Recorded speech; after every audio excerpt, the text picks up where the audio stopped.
Hello friends and fellow bibliophiles, welcome back to Cats and Novel Adventures. Happy Summerween, y'all! I am so excited. This week is finally here. It's one of my favorite reading events during the summer. I have picked out some really terrific books and I cannot wait to share my Summerween adventures with you.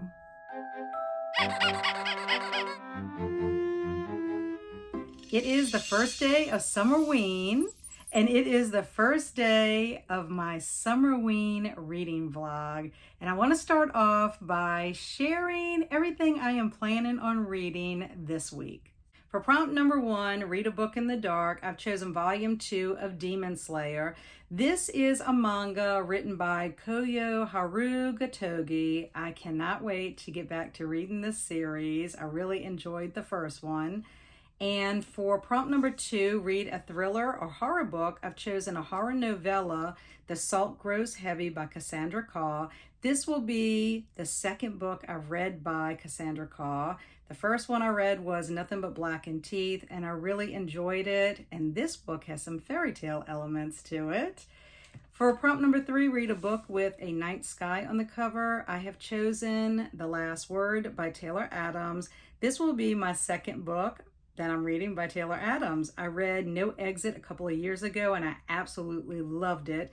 This book will also count for another readathon that I'm participating in called Jalo July. It is a psychological thriller and I think it's going to be a good time. And then for prompt number 4, read a book with 5 or more words on the cover. I have chosen The Ghost and Mrs. Murr by R.A. Dick. I was supposed to read this book last year during the spooky season for the Cozy Cottage Book Club and I didn't get to it. So I went ahead and put it on my 24 books for 2024 and I thought this would be the perfect week to read it. So this is also my first time reading anything by R.A. Dick. And then last but certainly not least, prompt number 5 is to read a book that takes place during the summer, and I've chose a middle grade book, Empty Smiles by Catherine Arden. This is the 4th and final book in the Small Spaces series, and I cannot wait to hang out again with Ollie and Coco, Brian and Phil as they battle against the Smiling Man. I'm looking forward to seeing how this series is going to end. It's been a wonderful series, so looking forward to see what happens and if this group can finally defeat the Smiling Man. But I'm very excited about all of the books that I've chosen to read this week for Summerween, and I've decided to kick off the week with reading The Salt Grows Heavy. So let me tell you a little bit about this book. You may think you know how the fairy tale goes. The mermaid comes to shore and weds the prince. But what the fables forget is that mermaids have teeth, and now her daughters have devoured the kingdom and burned it to ashes. On the run, the mermaid is joined by a mysterious plague doctor with a darkness of their own. Deep in the eerie snow-crusted forest, the pair stumble upon a village of ageless children who thirst for blood and the 3 saints who control them. It sounds great. And like I said, it has fairy tale elements. I love folklore. So I'm really excited to start Summerween off with reading this book.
It's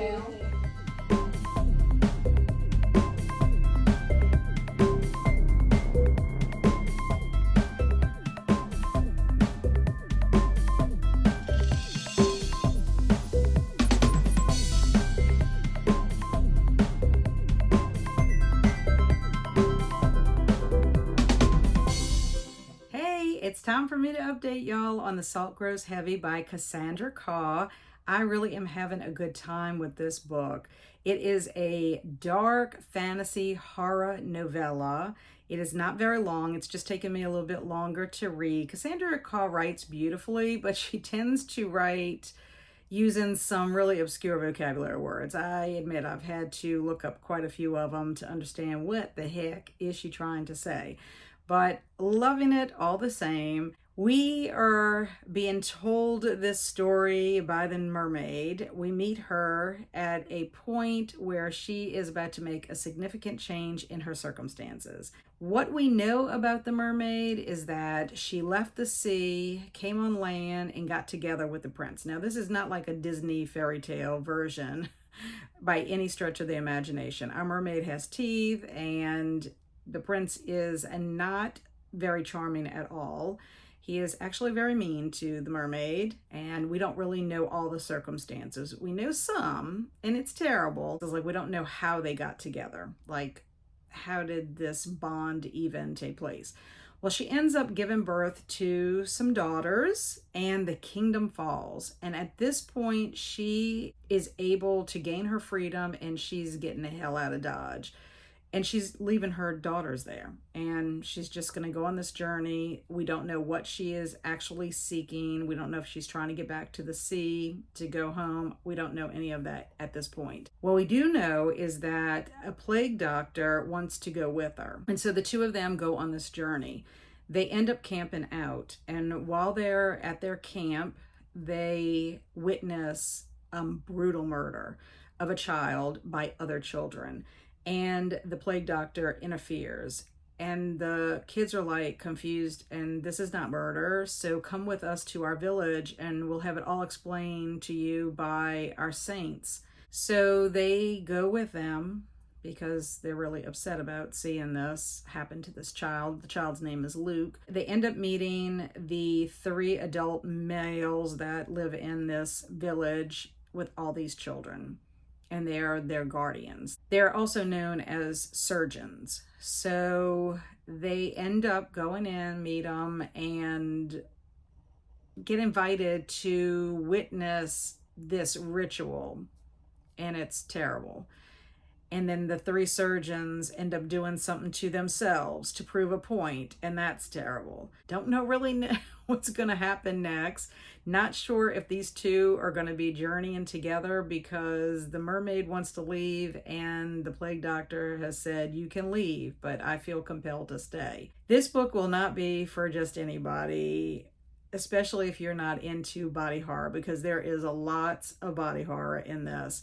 And it is grotesque, but at the same time, it's kind of mesmerizing. It's like you're seeing something disturbing, but you can't avert your eyes. That's exactly what's happening. Like, what these 3 surgeons do, you're just like, I'm glad I'm reading about it as opposed to actually witnessing it myself.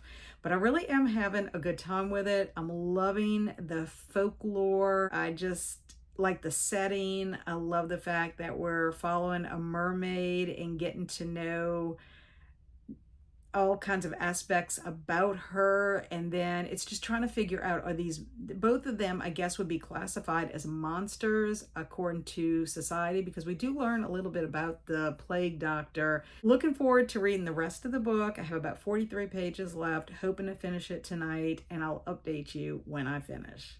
Good morning. I finished The Salt Grows Heavy. What a delightfully dark fairy tale reimagining. Very atmospheric, beautifully horrific, and the second half of the book really ramped up. And oh my goodness, the body horror, especially the surgical body horror, it is not for the faint of heart. I really did enjoy the characters in this story, including the bad guys, even though they do some really awful and horrific things. but I especially love the mermaid. I love that the story is told from her point of view. She is a strong female character, fearless, and I also enjoyed the relationship between the mermaid and the plague doctor and the evolution of their relationship over the course of the book. I also found the ending of the book satisfying. It has some dark magical vibes to it. The only thing is I wish that I would have known that The Salt Grows Heavy is a sequel to a short story that Cassandra Caw previously wrote, and it was at the back of the book, and it's called In Our Daughters We Find a Voice, because that short story tells us about how the prince and the mermaid meet and how she comes ashore and comes to live in his palace. And it also ends when the kingdom falls. And that's where this book actually takes place. So I wish I would have known that ahead of time, because I would have preferred reading that prior to reading the novella. But overall, really enjoyed the story, and I ended up giving it 4 stars. Today I'm starting Empty Smiles by Catherine Arden. This book is taking place about 3 months after the last book, which was called Dark Waters. I am planning to listen to the audiobook as well as reading it physically. So very excited to get to the last book in this series. I'm hoping that it's going to have a satisfying ending. And then tonight I will start Demon Slayer Volume 2. I'm hoping that I can read this tonight, the whole entire thing. It is a manga, so it shouldn't take very long to read. So it's just going to depend on how tired I am when I get in the bed tonight. So anyway, those are my plans for the next part of Summerween.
Good morning. I'm about to head over to the South Shore to see my parents, and I just wanted to give you an update since I did not do any updating yesterday. I was very busy cleaning house, organizing. It was a nice enough day with a breeze, so I was outside with my dogs on and off throughout the day. So I spent a lot of time listening to the audiobook for Empty Smiles, and I'm a little bit over 75%, maybe closer to 80% into this novel, and I'm having a good time with it. It did start off a little bit slow, and I think the reason it did was because Ollie is separated from her friends Brian, Coco, and Phil. So Ollie made some kind of a deal with the Smiling Man at the end of Dark Waters, and so that's why she's separated from them. So she is behind the mist, and Phil, Coco, and Brian are in Evansburg where they live. So it's a matter of Ollie trying to get back to her friends trying to save Ollie from the Smiling Man. I am not a fan of clowns, and there are creepy clowns because behind the mist is this very creepy carnival. The clowns are disturbing. They're almost like mime clowns, although they can giggle, and they are just terrible what they do to the people that come to this carnival. I did not like the part where the skeleton clown was after Ollie in this one particular scene. It was very creepy, very unnerving, I must say so myself. We also discover why the Smiling Man does what he does, and it's sinister. So let me update you on Demon Slayer. Right now, Tanjiro has graduated from his Demon Slayer training and has become part of the Demon Slayer Corps, even though he is the lowest rank. Doesn't matter. He's gotten his katana sword, he's gotten his uniform, and he is on his journey to find the demon that changed his sister into a demon, because he's trying to get her to be normal again.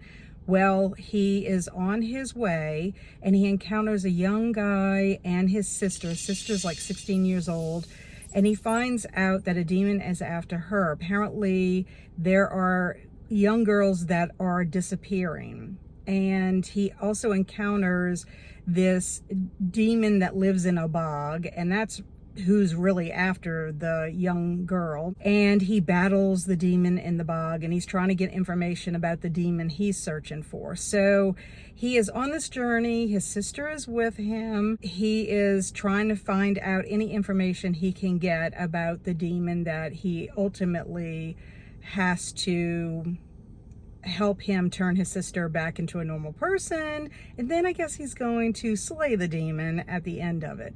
So really enjoying it. Love the artwork. Love the words that kapow at you in the different panels. Having a really good time with it, and I'm really hoping that I'm going to be able to finish it this evening. I'm back from visiting my parents. We had a really nice visit, and I'm happy to report that on my way home, I finished Empty Smiles. And I can't tell you anything else from my last update because I don't want to spoil anything. My only remark will be that I do think the ending was a little rushed. However, it was still satisfying. Satisfying not only for this book, but also for the series overall. This book, though, creepy clowns, spooky atmosphere, Smiling Man and his supernatural shenanigans, but you also have a lot of heart. You have friendship and family that are willing to go the extra mile for one another. Really a terrific book as well as a terrific series. I ended up giving Empty Smiles 4 stars, but I would highly recommend the series to anyone who likes to read spooky middle grade books. If you want to start the series, I would highly recommend that you start with Small Spaces in the fall, because each of the books represents a season. So Small Spaces is the fall, Dead Voices is winter, Dark Waters is the spring, and then Empty Smiles is the summer. So this was a perfect book for Summerween, and I'm so excited that I finally finished the series. I have a couple of hours before it gets dark, so I'm going to go ahead and start my next book, which is The Ghost and Mrs. Muir by R.A. Dick. And if I'm not mistaken, I think Kelsi is having Patreon sprints for corns. So I need to check and hop on those sprints and get some reading done with this. I know I'm not going to finish it before the end of today, but at least if I could get a good jump start on it, I can finish it tomorrow. And then when it gets dark, I have to dive back into Demon Slayer because I am determined I am finishing this book tonight.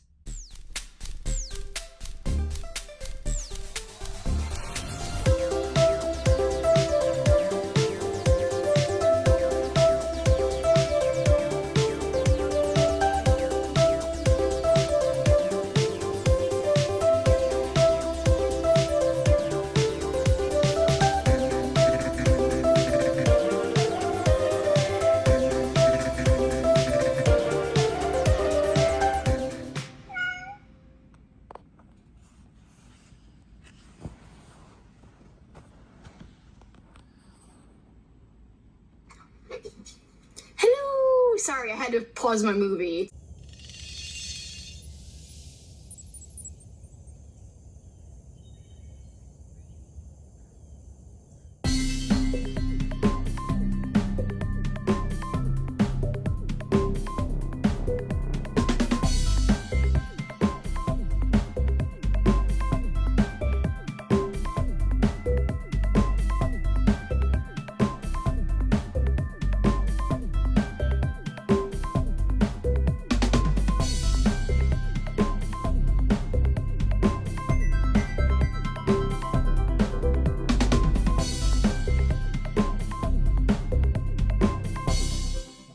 Finally home. I had plenty of errands to run today, and I wanted to give y'all a reading update. Last night I finished Demon Slayer.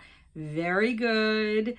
Tanjiro runs into his demon that is responsible for his sister being a demon. They have a confrontation in the midst of a group of people, and it gets kind of ugly, but a woman named Tameo and a young boy named Yushiro come to Tanjiro's aid. We find out that Tameo is a doctor, and she reveals a lot of information to Tanjiro about MK and also about things that Tanjiro wants to pursue. Like, she answers a lot of questions that Tanjiro is a little confused with. Now, MK is very upset about the confrontation, so he dispatches some of his demon assistants to go take care of Tanjiro, and that's where our story ends. So I cannot wait to get back to the series. I don't think I'm going to wait a long time like I did to get to volume 2. I think I'm going to jump into volume 3 as soon as I can. And I ended up giving this 5 stars. Yesterday afternoon, I started The Ghost and Mrs. Muir. I made it to part 2 today, which is page 36, and I'm enjoying it so far. Our main character is Lucy Muir. Her husband dies and leaves her in debt, along with 2 children to raise on her own. She is ready to get out of the town she's been living in because she needs a place that she can afford and she can get away from the interference of her husband's family. And she ends up finding a really, really cheap place in a seaside village called White Cliff.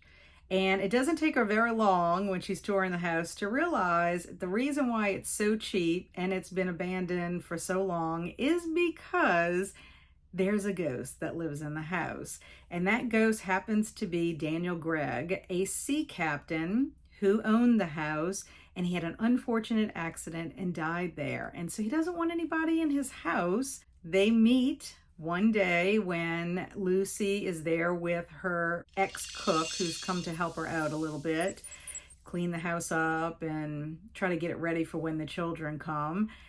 And they have a conversation, she and Daniel. He doesn't want her to be there. She wants to stay. And so after a little back and forth, she says, how about let's try it for 6 months? And he says, no, how about we just try it for the summer? So that's where they kind of leave it. Daniel disappears somewhere in the house and Lucy goes to bed. That's where I'm at.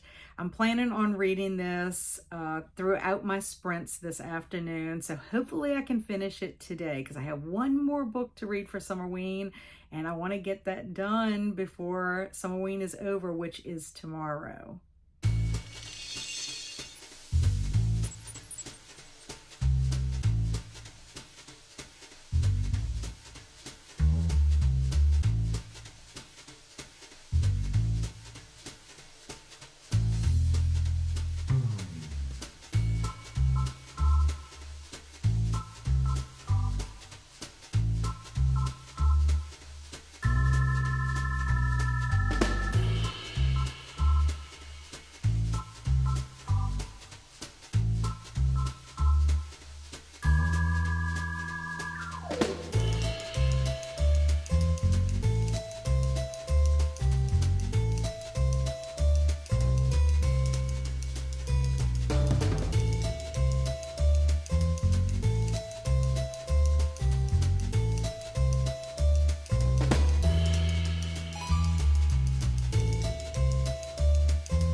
Today is the last day of Summerween. Can you believe it? I have had the best time this week, and I still have one more book to read before Summerween is officially over. I just pulled out a pan of brownies out of the oven, and I'm letting them cool. So I figured this would be a great time for me to update y'all on where I'm at with my reading. So I finished The Ghost of Mrs. Muir. I actually got a lot of reading done last night on sprints. I think I had 40 pages left of that book when I was heading to bed.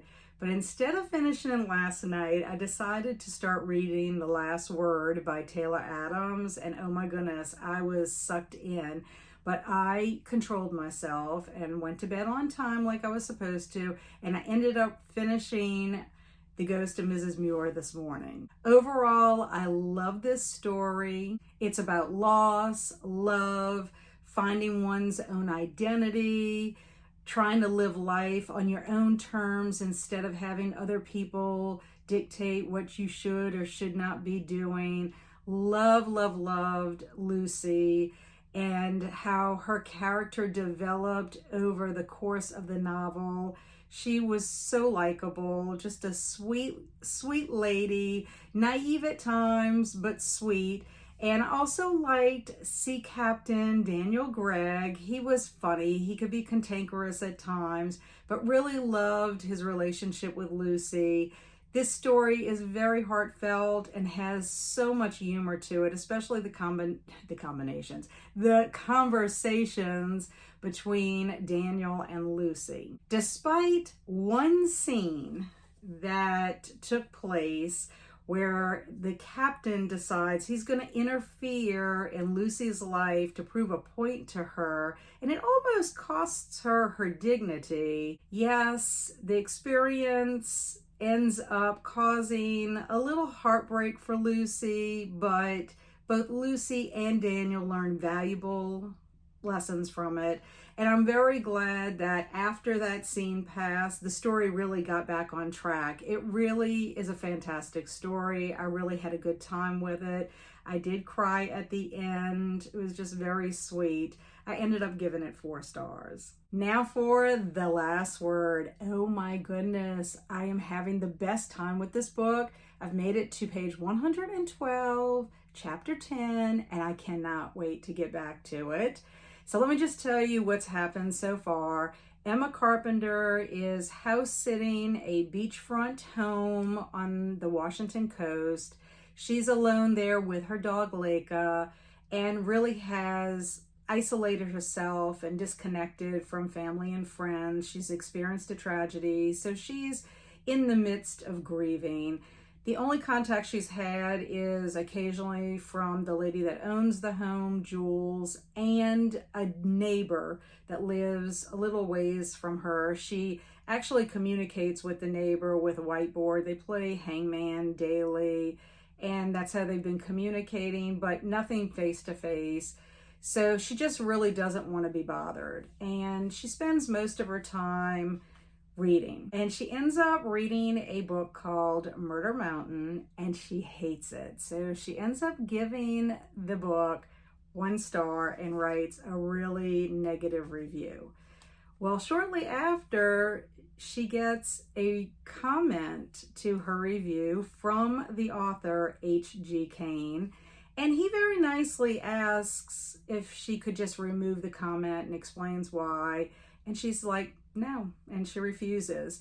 So he responds, she responds. It gets into like heated comment battle, and she ends up with the last word. She goes about her day and kind of forgets about it until odd things start happening at the house. And at first she's just like, it's just my imagination. This is an old house. It's going to make noises. She thinks she's seeing things when she wakes up at night, but then of course nothing's there. So she's like, okay, my mind's just playing tricks on me. Well, then one evening she thinks someone is at the door, and she doesn't open the door, but the next day she receives a picture in a text from Jules, and it shows a person with a devil mask on the porch. And so apparently there was someone out there. Well, this freaks her out. She starts thinking, I wonder if this has anything to do with my comment, because something she remembers about a devil mask in one of the things that she read about this author, or something that happened in Murder Mountain. So she starts investigating the author and finds his email address and decides to email him. And she pretty much tells him, "You don't scare me. I know it's you. You don't scare me," kind of thing. Well, that opens up a can of worms. It's going to be a game of cat and mouse from this point on between Emma and H.G. Cain. We find out some things about him that, he keeps telling Emma that his books are about real life, and I think there's something a little bit more. I have my theories and not gonna say, because I hope that people who have not read this book will pick this book up and find out on their own. But oh my gosh, the dog was in a serious situation, and at this point the dog is not 100% out of the woods. Why do authors have to do things with animals? That makes me crazy. I just hope that both Emma and Leica make it through. I hope Deke the neighbor doesn't have anything happen to him either. But this guy, H.G. Cain, he don't play. And I'm just really nervous at this point, but I'm having a great time with it. So far, it's reading like a 5-star read, but we shall see.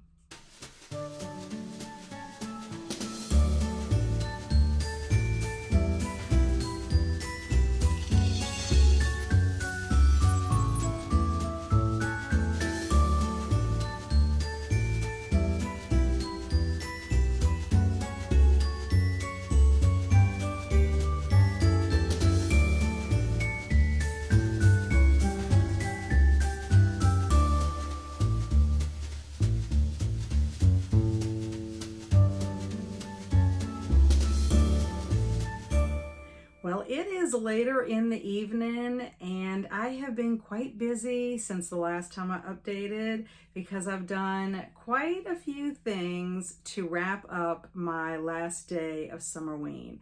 First of all, I had my brownie and my glass of milk for my treat that is inspired by Halloween, and yum, loved it. And then I also watched a horror movie. I ended up watching Fear Street, 1978. It takes place at Camp Nightwing. I thought it was the perfect summer slasher. I enjoyed rewatching it. In fact, I love all 3 of the Fear Street movies, but I figured this one would be the best one for Summerween. And then last but not least, I finished The Last Word. Holy cow. Oh my goodness. I feel like I have whiplash after reading this book with all the twists and turns. Taylor Adams did a fantastic job. It is suspenseful. It has several surprises. Although I will say one of the surprises I figured out. Well, I say I figured it out. It was sort of like I was saying, I wonder if it's gonna be like, this connection. I just kind of felt like there was this connection. And then when it was revealed, I was like, yay, I figured something out. And it worked for me. I was okay with that. It's fine that I figured it out. And what else? Oh, I really enjoyed the pacing. I thought it was a quick read. I can't say anything about the book, anything more about the book, because there's so many twists and turns and surprises that you just have to read it. I also did love the fact that we learned about Emma's backstory. It was kind of interwoven and just flowed through her current situation. And I liked how it was threaded in there instead of just saying like, hi, this is Emma, this is blah, blah, blah, what happened. So you find out bits and pieces, and you also find out even through the other characters, which I thought was really great. And finally, I will say that I thought that this was a creepy premise.